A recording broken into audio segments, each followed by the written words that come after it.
La Revolución Rusa. El término se emplea para agrupar a todos los sucesos que condujeron a la caída del régimen zarista y a la instauración de otro, el bolchevique. Estos acontecimientos tuvieron lugar entre febrero y octubre de 1917. En ese momento regía el calendario juliano en Rusia. De este modo, para nosotros sería marzo y noviembre respectivamente. La revolución no pudo haber sido una revolución sin determinados actores sociales. Estos son el campesinado, la aristocracia y los obreros de los centros urbanos. Para tener una idea, el campesinado representaba el 80% de la población total de ese entonces. Hoy día, Rusia es el país más grande del mundo y tiene una población de 146.800 millones según el censo del 2016. Es una de las mayores potencias mundiales tanto en lo militar como en lo económico. Sin embargo, hacia comienzos del siglo XX, la situación del pueblo ruso no era de la mejor. El campesinado, por lo general analfabeto, vivía en precarias condiciones, a la vez conformaba el grueso del ejército, y aún seguía muy arraigado a la subordinación del terrateniente. Más al este se ubicaban las fábricas y las explotaciones de los yacimientos mineros, por sobre todo en la actual Ucrania y Bielorrusia. En estas fábricas nacieron los primeros soviets, consejos de obreros, que buscaban beneficios para la clase obrera.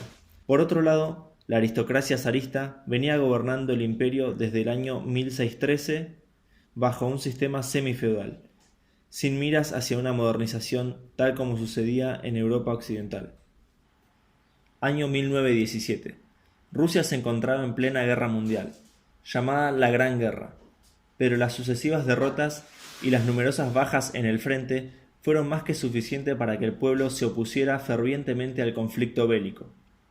Sin embargo, hacia febrero, en una manifestación del Día Internacional de la Mujer Trabajadora, el pueblo se hizo oír, reclamando pan y el fin de la guerra.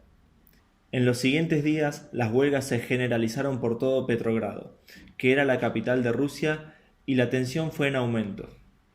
El zar Nicolás II ordena terminar con las protestas, pero ya ni su mismo ejército lo obedecía. Finalmente, la capital fue tomada por los manifestantes. La situación era sumamente crítica. Tal fue la presión que Nicolás II dimite.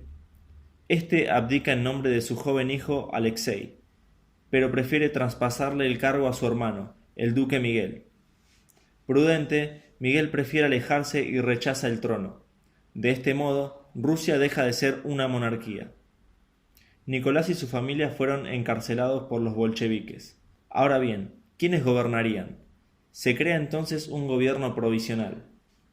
La Duma vendría a ser el Congreso o Parlamento. Funcionará hasta octubre, ya que desde sus comienzos nunca representó a la clase obrera ni al campesinado. Todo esto sumado a que Rusia aún seguía en guerra y no había indicios de una tregua. Durante estos meses las huelgas y las protestas no cesaron. El débil gobierno tuvo que soportar inclusive un intento de golpe militar, pero con la ayuda de los bolcheviques y los soviets el golpe fracasa. ¿Quiénes son los bolcheviques? A diferencia de los mencheviques, que buscaban cambios graduales, los bolcheviques no querían esperar. Creían que el nuevo gobierno tenía que estar formado por los proletarios, es decir, los obreros. A la cabeza de dicho movimiento estaba Lenin.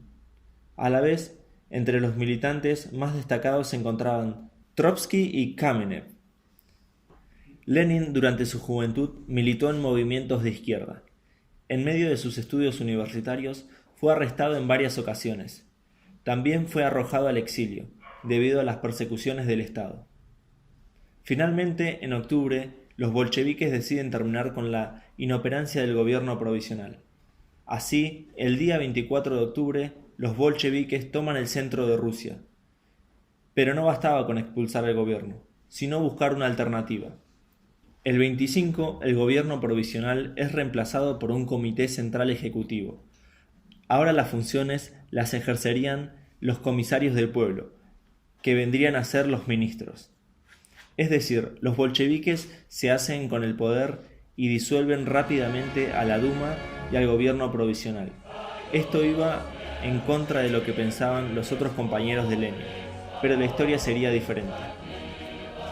No obstante, Para los ojos de muchos campesinos, la revolución significaba tiempos de cambios, y los cambios recién comenzaban.